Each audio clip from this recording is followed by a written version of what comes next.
2 Samuel chapter 16. When David had gone a short distance beyond the Sarmate, there was Ziba, the steward of Mephibosheth, waiting to meet him. He had a string of donkeys saddled and loaded with 200 loaves of bread, 100 cakes of raisins, 100 cakes of figs, and a skin of wine.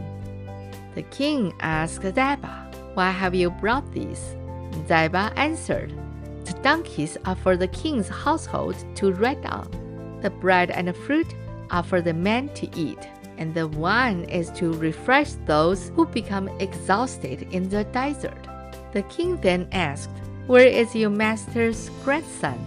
Ziba said to him, "He is staying in Jerusalem, because he thinks today the house of Israel will give me back my grandparents' kingdom."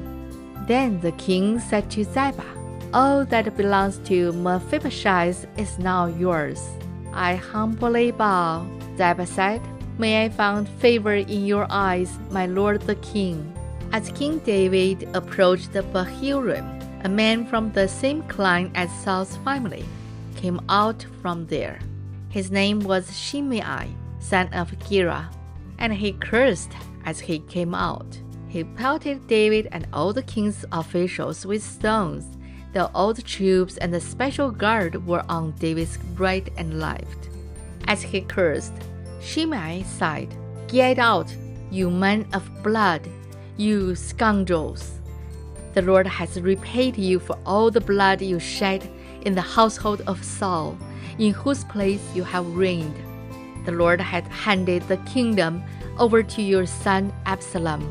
You have come to ruin because you are a man of blood." Then Abishai, son of Zeruiah, said to the king, "Why should this dead dog curse my lord the king? Let me go over and cut off his head."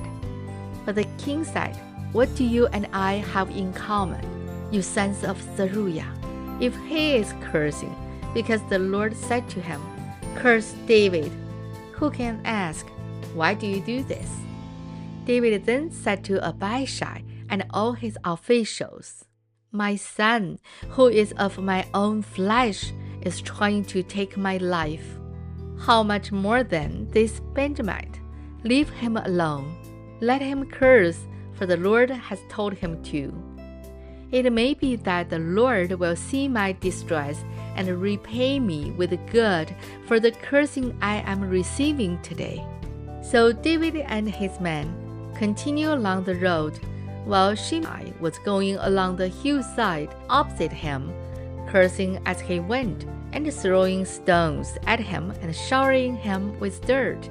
The king and all the people with him arrived at their destination exhausted, and there he refreshed himself. Meanwhile, Absalom and all the men of Israel came to Jerusalem, and Ahithophel was with him. The Hushai, the Archite, David's friend, went to Absalom and said to him, "Long live the king! Long live the king!" Absalom asked Hushai, "Is this the love you show your friend? Why didn't you go with your friend?" Hushai said to Absalom, "No, the one chosen by the Lord, by these people, and by all the men of Israel. His I will be, and I will remain with him. Furthermore, whom shall I serve? Should I serve the son, just as I served your father? So I will serve you."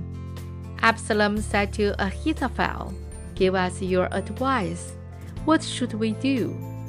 Ahithophel answered, "Lie with your father's concubines, whom he left to take care of the palace. Then all Israel will hear that you have made yourself a stench in your father's nostrils, and the hands of everyone with you will be strengthened." So they pitched a tent for Absalom on the roof, and he lay with his father's concubines in the sight of all Israel. Now in those days, the advice Ahithophel gave was like that of the one who inquires of God. That was how both David and Absalom regarded all of Ahithophel's advice. This is the end of 2 Samuel chapter 16. 神的话语要昼夜思想，玉恩读经频道期待与您下次再见。